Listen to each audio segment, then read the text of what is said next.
حضرت علی رضی اللہ تعالی عنہ نے فرمایا، اپنی زبان کو یوں محفوظ رکھو جس طرح سونا اور چاندی کو محفوظ رکھتے ہو۔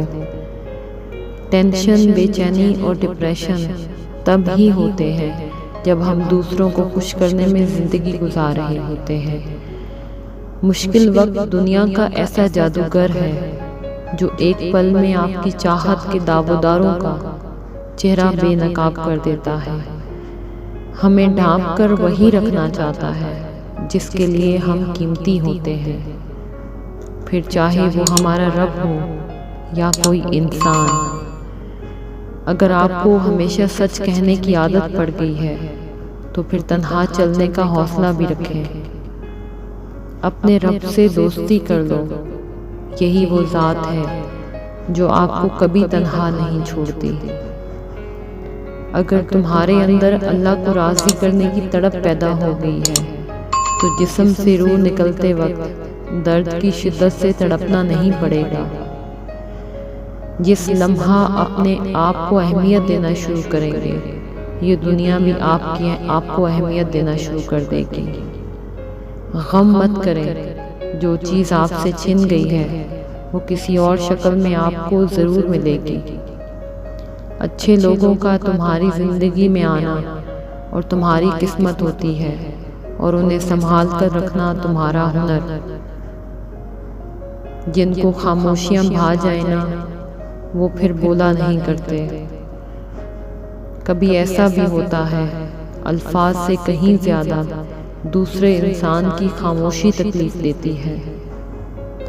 بے شک مشکل وقت بتا کر نہیں آتا، مگر بہت کچھ سکھا اور سمجھا کر جاتا ہے۔ جب اندر تک گہری خاموشی چھائی ہونا تو باخدا خاموشی کے سوا ہر آواز تکلیف دیتی ہے۔ ہم تکلیف کے جس مقام پر بھی ہوں، ہم سے آگے ضرور کچھ لوگ ہوتے ہیں۔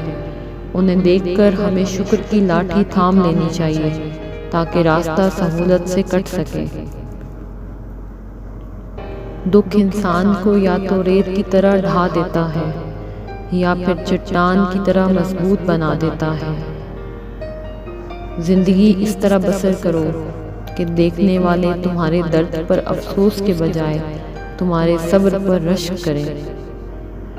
صبر کا گھونٹ دوسروں کو پلانا آسان ہے، خود پیتے ہوئے پتہ چلتا ہے کہ ایک ایک قطرہ کتنا مشکل ہوتا ہے۔ صبر سے رحمت کا انتظار کریں۔ جو چیز آپ کے لیے ہے وہ آپ کے لیے ہی ہے، اور دیر صرف حکمت پر مبنی ہوتی ہے۔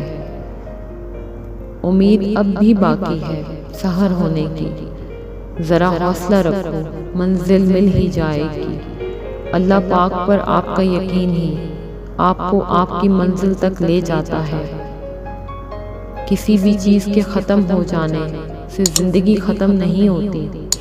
ہر بار کسی چیز کے ختم ہونے پر اللہ سے شکوہ کرنے کے بجائے اس کا شکر ادا کریں کہ اس نے ہم سے وہ ایک چیز چھین لی ہے، سب کچھ نہیں لیا۔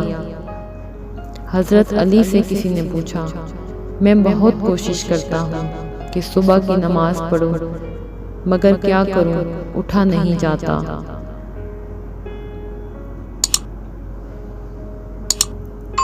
حضرت علی علیہ السلام نے فرمایا، یہ نیند کی وجہ سے نہیں، بلکہ تم جو سارا دن گناہ کرتے ہو وہ تمہاری گردن میں توق، ہاتھوں میں ہتھکڑی اور پاؤں میں بیڑیاں باندھ کر تمہیں اٹھنے نہیں دیتا۔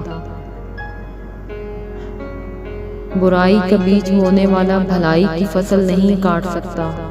نفرت کے بدلے محبت کی امید اور بد اخلاقی کے بدلے حسن خلق کی امید رکھنا نہایت عجیب ہے۔